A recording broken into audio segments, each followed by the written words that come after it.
Alright guys, so believe it or not, today I am going to talk about roaches. And I'm not talking Call the Exterminator, we have roaches in the house. We're actually going to talk about breeding roaches. And you're probably scratching your head thinking, who in the world would want to actually breed roaches? And it's interesting, I was actually vending a few reptile shows this year, selling snakes at 3 different reptile shows. And you know, you're standing there at the show for a couple days straight, and I was looking around at a lot of people's tables, and there was quite a few people with aquariums full of roaches. And if you've been watching my videos, a couple days ago, I bought a tarantula, and I asked the guy, well, how many crickets does this tarantula eat? And he's like, no, we feed Dubia Roaches, and he eats 2 a week.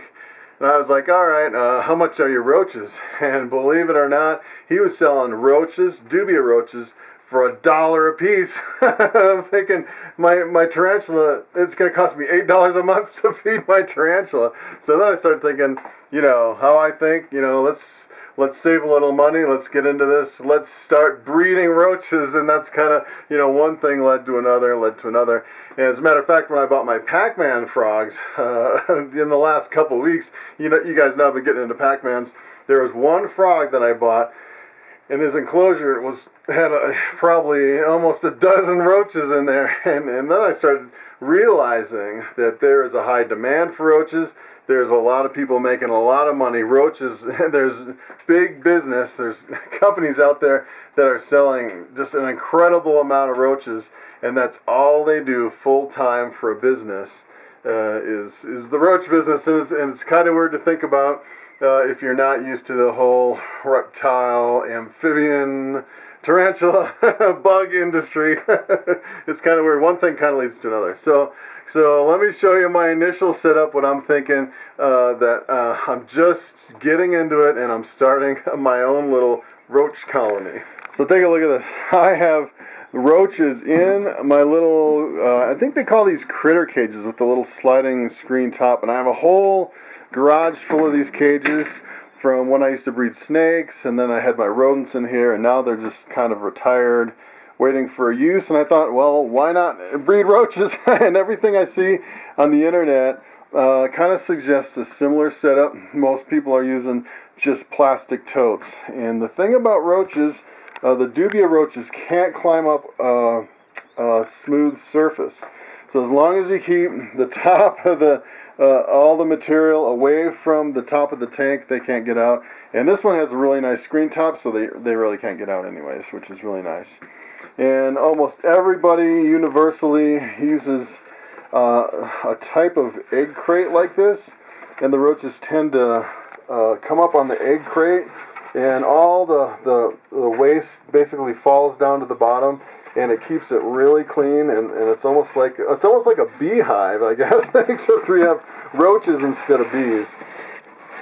And the interesting thing is, first of all, they don't bite, which is one of the best things. So if you're feeding other feeders like crickets or mealworms, they can actually bite your reptiles.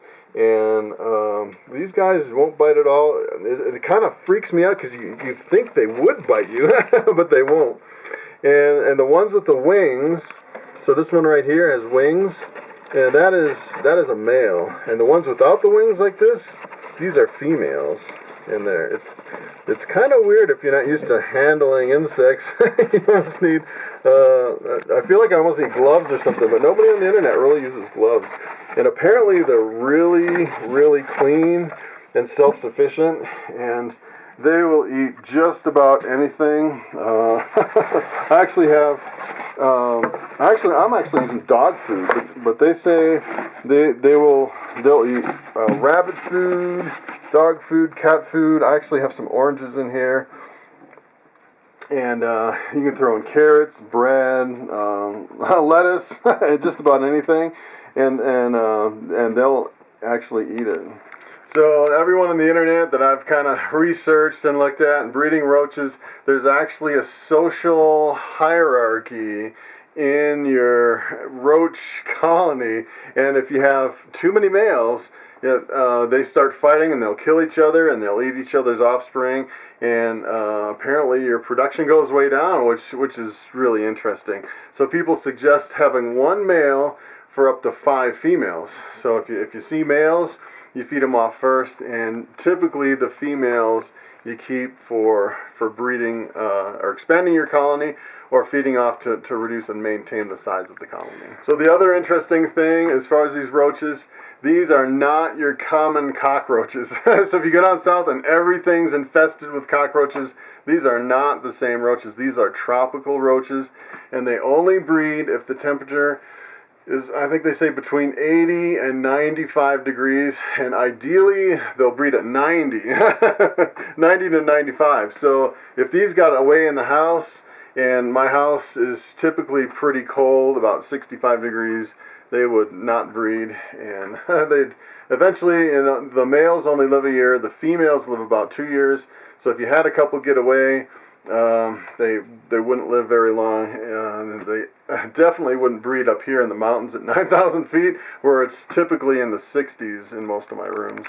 So one of the things I think I like the most about the idea of a colony of roaches, which is kind of weird to think about, is they are almost zero maintenance as long as you keep food in there and water. So as far as the water, they recommend water crystals. I don't actually have any water crystals.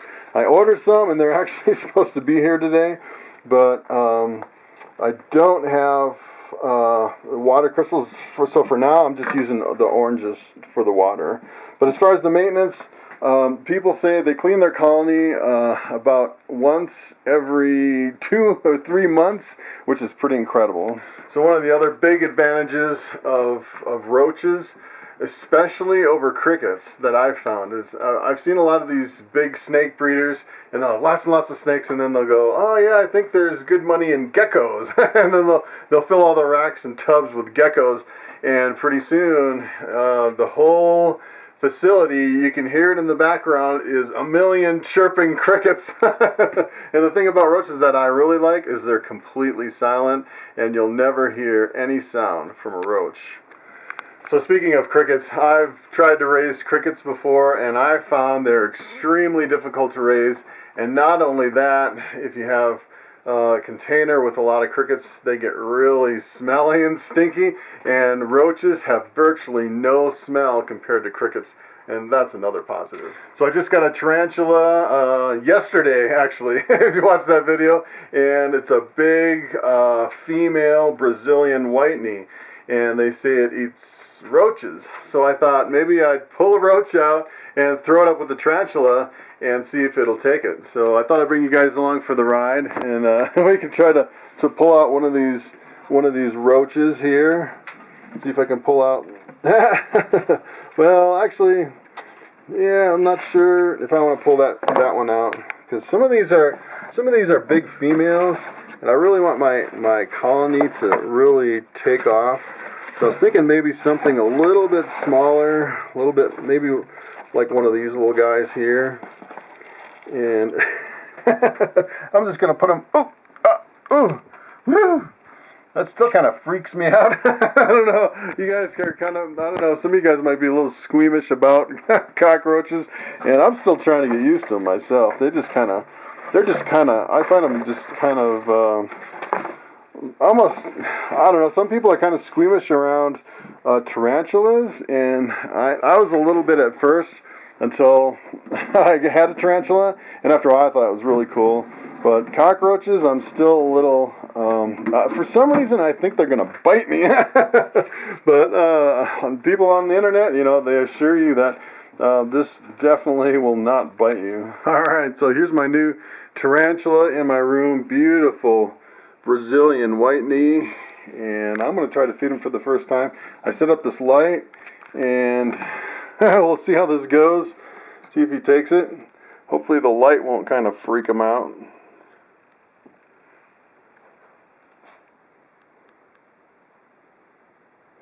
I think he was sleeping. Interesting.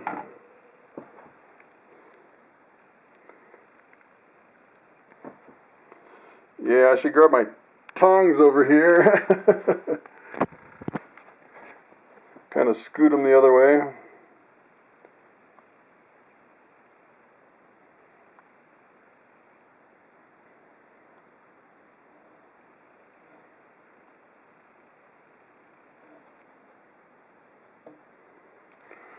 don't know if he's going to take them or not.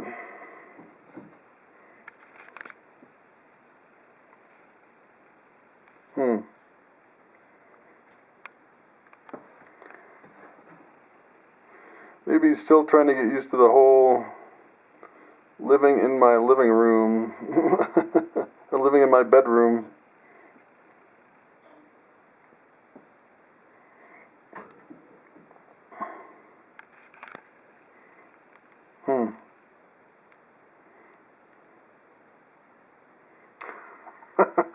Of course, when I want him to eat, he won't eat. So, maybe this is a bust, I don't know.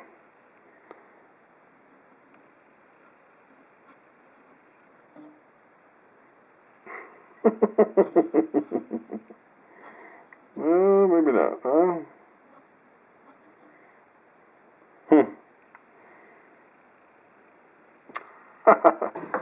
Well, that is very interesting.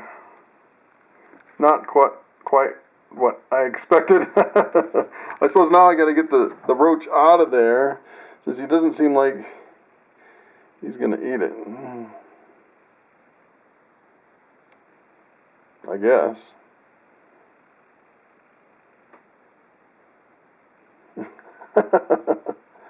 Well, let's see. I have a roach under the spider.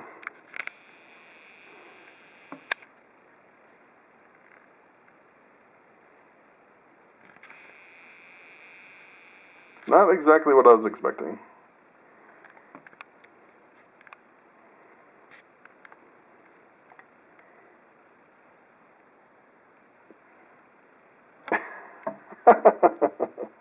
All right, buddy.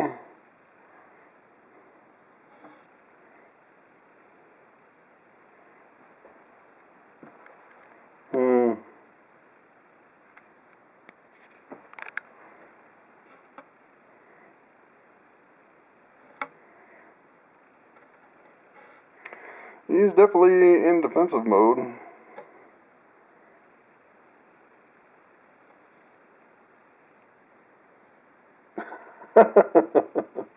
Alright. Obviously, he doesn't want to eat.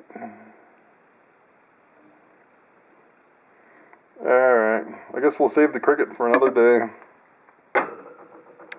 The roach. Definitely not a cricket. Oh.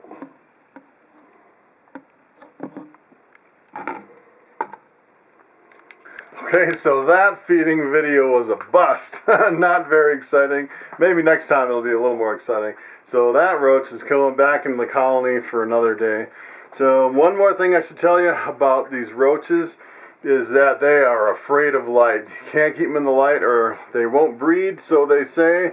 So you really need to keep them in the dark at, between 80 and 95 degrees.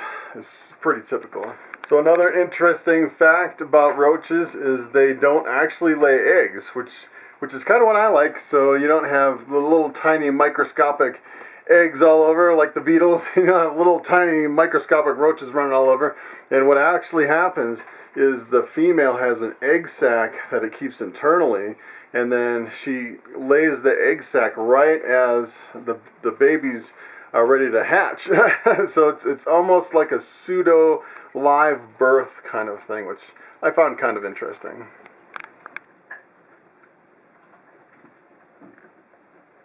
So another thing about these roaches is they're fairly slow to produce, and most people say you should put your colony together, with a male-female ratio at a certain temperature in the dark, and just pretty much leave them alone for about 6 months to a year to really get the colony established, and then start harvesting for your feeders. Otherwise, you can deplete the whole colony and you won't be left with anything. So one other thing I'm going to leave you at the end of this video is supposedly the FedEx guy is supposed to come today with my water crystals. And water crystals, it's a dehydrated polymer that when you add water, they expand and fill up with water and increase I think it's like 100-fold in size, which is pretty incredible. And the roaches actually feed off of that for water. And you can also use them for crickets and mealworms and superworms and a bunch of your feeder insects.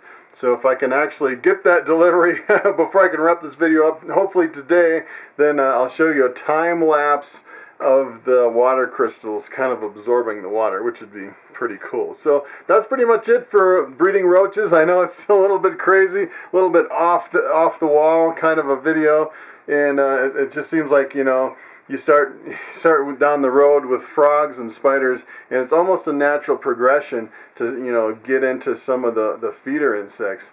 And especially if you want to save some money, and for you guys that are, you know, young and looking for a way to make money, you know, there's pretty big money in feeder insects if you breed crickets and mealworms.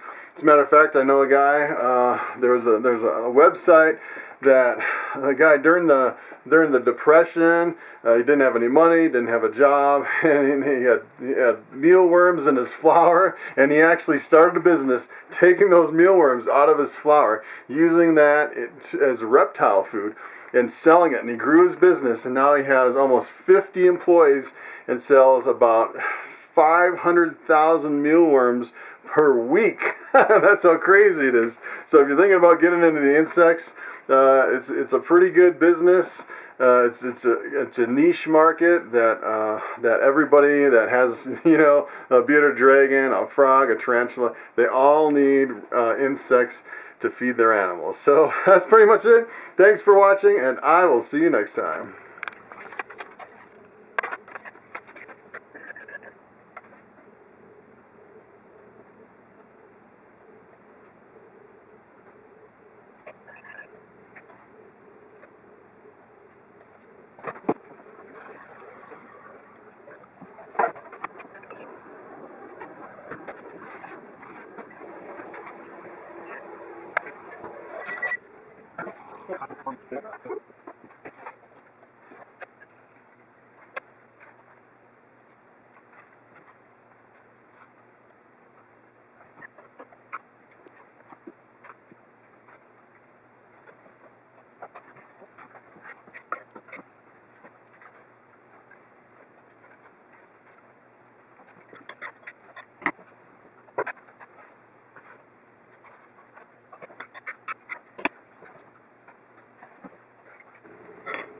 Take a look at these water crystals.